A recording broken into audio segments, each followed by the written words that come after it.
මගේ ආදරණීය YouTube යාළුවනේ, ඔයා ඉපදුනේ 2 වෙනිදා, 11 වෙනිදා, 20 වෙනිදා හෝ 29 වෙනිදා යන දිනයන් වල නම් ඔයා ගොඩක් ආදරණීය චරිතයක්. මොකද ඔයා පාලනය වෙන්නේ චන්ද්‍රයා. එහෙමත් නැත්නම් සඳුගෙන්. අපි සඳු සමාන කරන්නේ අම්මට. අම්මා ගොඩක් ආදරණීය චරිතයක්නේ. ඒ වගේම ඔයා සංවේදී, කාරුණික හා නිර්මාණශීලී කෙනෙක්. ඔයාට පුළුවන් හැම තිස්සෙම අන් අයගේ සිත් තේරුම් ගන්න.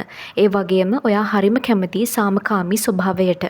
ඔයා රණ්ඩු දබර වලට අකමැති, නිතරම ප්‍රශ්න සමතයට පත් කිරීමට උත්සාහ කරන චරිතයක්. ඒ වගේම කලාව, සංගීතය හා ලේඛනය වැනි ක්ෂේත්‍රවලට ඔයා ගොඩක් දක්ෂයි. ඔයා තුළ තියෙන ශක්තියින් ගැන බැලුවොත් ඔයාට තියෙනවා සහයෝගීතාවය කියන දේ හොඳාකාරයෙන්ම. ඔයාට කණ්ඩායමක් සමග හොඳින් වැඩ කිරීමේ හැකියාව නිරායාසයෙන්ම තියෙනවා. දෙවෙනි දේ තමා ඉවසිලිවන්තභාවය. ඕනෑම දෙයක් ගැන ඉවසීමෙන් බලන්නත්, ඕනෑම අවස්ථාවක ඉවසීමෙන් වැඩ කටයුතු කරන්නත් ඔයාට පුළුවන්. ඒ වගේම ඔයාගේ ඉන්ටියුෂන් එක ඉතාම බලගතුයි. ඒ කියන්නේ යම් දෙයක් වෙන්න කලින් ඔයාට නිරායාසයෙන්ම ෆීල් වෙනවා මේ දේ වෙන්න යන්නේ කියලා. ඔයාගේ ඉන්ටියුෂන් එක අනිත් නම්බර්ස් වලට වඩා ගොඩාක් ඇක්ටිව්. දුර්වලතා ගැන කතා කළොත් ඔයාගේ තියෙන අධිසංවේදීභාවය ඔයාගේ ජීවිතයට තියෙන ලොකුම බාධාවක්. චූටි දේවලින් පවා ඔයාගේ හිත රිදෙනවා. සමහර වෙලාවට පොඩි වචන වලට පවා ඔයාගේ හිත ගොඩාක් රිදෙනවා ඇති.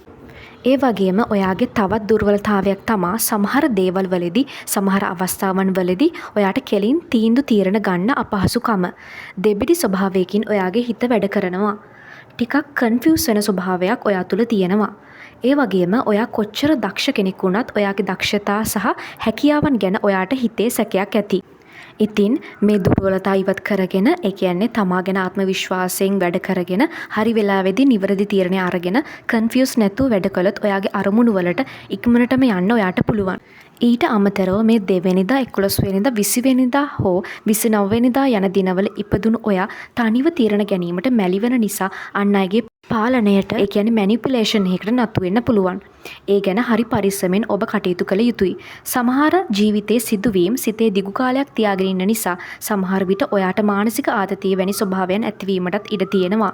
ඔයා නිසකෙන්ම ඔයාගේ මානසික සමබරතාවය ගැන හිතා කටයුතු කළ යුතුමයි. ආදරය ගැන කතා කරන විට ඔයා ඉතාමත් ආදරණීය, සහකරු හෝ සහකාරිය වෙනුවෙන් කැප වෙන කෙනෙක්. ඒ වගේම තමාගේ පාර්ට්නර්ට විශ්වාසවන්ත, ලෝයල් පුද්ගලයෙක් තමා ඔයා.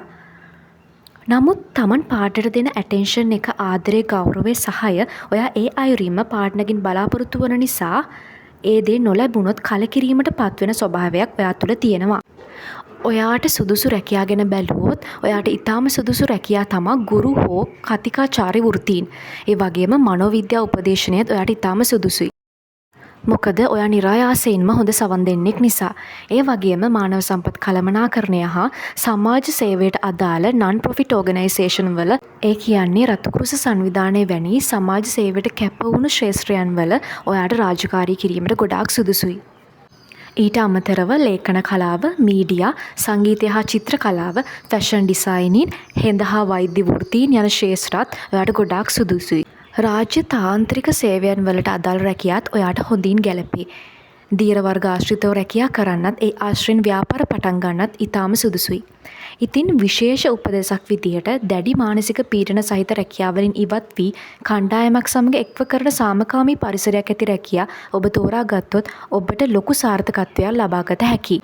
ඉන්දීය සිනමාවේ අති ප්‍රසිද්ධ නළුවන් ශාරුක් ඛාන්, අමිතාබ් බච්චන් වගේම වෙස්ටර්න් කන්ට්‍රීස් වල ඉතා ප්‍රසිද්ධ නළු නිළියන්, ඒ කියන්නේ ජෙනිෆර් ඇනිස්ටන්, ටේලර් ලෝට්න, ඒ වගේම ලංකාවේ ඉතා ප්‍රසිද්ධ නළුවෙක වන රංජන් රාමනායක වගේ ඉතා ප්‍රසිද්ධ පුද්ගලයන් ඉපදුනේ මේ දිනවල. ක්‍රිකට් ක්‍රීඩකයන් වන කුසල් මෙන්ඩිස් හා උපුල් තරංගත් ඉපදිලා තියෙන්නේ මේ දෙකට අදාළ දිනයන් වලදී. ඉතින් ඔයාගේ වාසනාවන්ත වර්ණ වෙන්නේ සුදු පාට, ක්‍රීම් පාට, ලා කහ පාට, ලා කොළ පාට හා සිල්වර් පාටයි. ඉන්ටර්විව්ස් වලදී මේ වර්ණ යොදාගත්තොත් ගොඩාක් හොඳයි. ඊට අමතරව සුදු වර්ණය යොදාගත්තොත් ඔයාට ලොකු කොන්ෆිඩන්ස් එකකින් ඉන්ටර්විව් එකට ෆේස් කරන්න පුළුවන්. තද කළු, තද නිල් හා තද රතු යන වර්ණ වලින් වැළකුණොත් ඔයාගේ ජීවිතේ ඉදිරියට ඉතාම සුදුසුයි.